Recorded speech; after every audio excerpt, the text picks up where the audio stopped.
I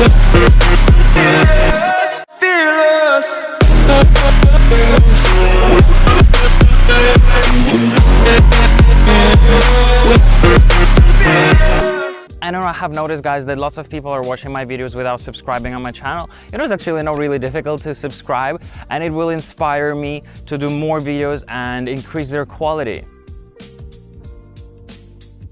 First of all, I wanted to say that, this bike doesn't look at all like its small brother, Liuling MT, which makes me feel that CF Moto has decided to fire their previous designer and finally made up a new design of their bikes. The front part has completely changed, became bigger and more slick. Now we've got the nice looking LED light in front and some metal protection bars. Alright, and now we can see these bikes side by side, and you can tell me which one do you like more. 如果你们喜欢650 MT 你们扣1，如果你们喜欢这个800 MT 你们扣2。But I think the results are pretty obvious. So this is 2021 800 MT, and actually this bike comes in two colors, the light gray with blue and dark gray with black color. I know when I heard about the cooperation between CF Moto and KTM, I've been expecting the bike something like 790 NK or maybe 800 NK, something like that. Alright, and actually I've got this bike pretty much by accident.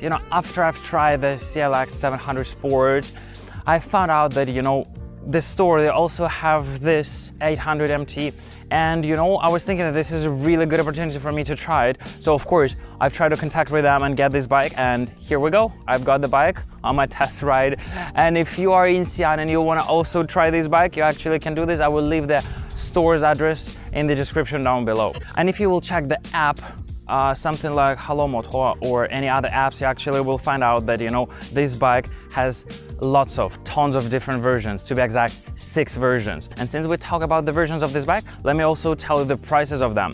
So I think that the price of this bike is not really high, especially counting the fact that the direct competitor of this bike, KTM 790 Adventure, starts from 107,000. Now let's check all of the features of this bike and all of the electronic assistance we have here. So we have the heating grips, the heating seat, tire pressure monitor, up and down quick shifter, hand guards, alloy bash plate, steering damper, keyless start as an option, and cruise control with the cornering ABS. And the weird thing about this bike is that this bike doesn't have traction control. And probably the most interesting part of this bike is the engine. So here we have 799cc parallel twin. This is the same engine as we can see on KTM 790 Duke and KTM 790 Adventure bike. The weight of this bike is 231 kilogram, which isn't the lightest in the class, but in the same time, it's not the heaviest neither. The fuel tank has capacity of 19 liters, which I think is pretty small. This is the smallest tank in the class. At the front part, we also have 2 USB slots and one 12-volt slot. And also we have really humongous 7-inch TFT dash with the phone connectivity and navigation in there. I know the buttons have pretty good feeling and they look really premium.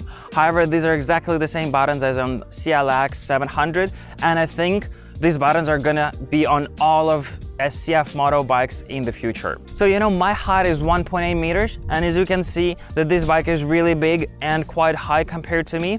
The seat height here is 825 millimeters, and right now let's sit on it. And as you can see, I cannot stand the flat foot, but for sure if your height will be lower than 1.8, if you will be about 1.7, this bike will be for sure high for you and it will be difficult to stand. And I do think the Chinese brands, they're making really big progress in the past few years, because just 3 years ago, there were just a small number of Chinese brands who make actually motorcycles. And right now, you can see that brands like CF Moto, they have tons of different bikes. And we've got to this bike with lots of electronics. And you have to be really proud of this, because at least in Russia, we don't have any motorcycle brands and we barely have car brands who are manufacturing something. Alright, so now let's get on the bike and let's have a test ride. This feels like so big. That's what she said! I had lots of street bikes, tried the sport bikes, the cruisers, but this is the first time I'm trying this, like ADV bike. It's gonna be really interesting for me. And I think this is gonna be very interesting for the people who actually wants to switch to ADV or try the ADV bike for the first time. And the sitting position on the bike is really amazing. I'm literally like sitting, you know, upright. The seat is super soft. Really, you know, like this is the softest seat I've ever seen. And it feels, you know, like you're sitting in the car, you know, because this windshield is actually protecting you. And I feel actually a little bit of wind, you know, like at the top of my helmet. And your bike is so long, so I literally like I can see even my fuel gap. We're like on my Z900, I even cannot see the dash. You know, actually I don't like this turning signal, to be honest. When I'm using it, when I push it to the right, it's not moving. So I have no idea whether it's on or off. It moves, you know, to the side like maybe for 1 millimeter. There's no click, nothing in there. But you know, this bike doesn't have really lots of vibrations. Because it feels, you know, that the bike is vibrating a lot because of its engine, because of the sound. But to be honest, here I don't feel any. The engine sounds quite loud. Because it seems like, you know, like there are lots of metal parts inside and they're like, you know, making this noise, like metallic noise inside of the engine. But you know, the power of the bike is actually quite good. But I cannot say that this is, you know, powerful bike, because all of the bikes in this class, such as BMW, GS and KTM 790 will be more powerful. If you will sit on this, if you will try to balance on the bike, you will find out that it's super easy. And that's what, you know, brings to the good handling of this bike, because you don't really feel the weight of it. When you're standing, you know, and when you need to push the bike, yeah, the bike is heavy and you feel like, it's not easy to do that. Oh, I've missed what happened right now. The second gear, and I didn't touch anything. Interesting. I'm wondering, is that this bike's problem, or is generally all of the bike's problem? Alright, there's something with the gearbox for sure. I click the up and it drops me into neutral. With the clutch, actually, I haven't got this problem right now. But when I'm going to the second gear with a quick shifter, I have like, you know, like a big kick. Okay, let's try the second gear. Hey, where's the second gear? Okay. Hey, where's the second gear? Alright, the quick shifter definitely have troubles with the second gear. When we go down, no problems. Up, 3, 4, 5. Okay, goes fine.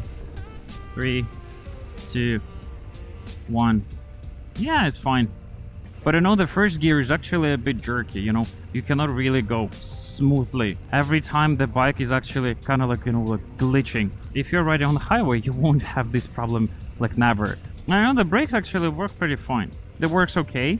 They stop in the bike, but not as fast as I would want it to. I don't know, I like the suspension, how it works. Takes, you know, all of the bumps away. But it's right now, I think, is not adjusted well, because right now it's like incredibly soft. The consuming of petrol is 3.3 liter. 3.7 is actually quite low, to be honest. Okay, 61 kilometers per hour. We're going on the cruise control. You see my hand is right here. Not using anything.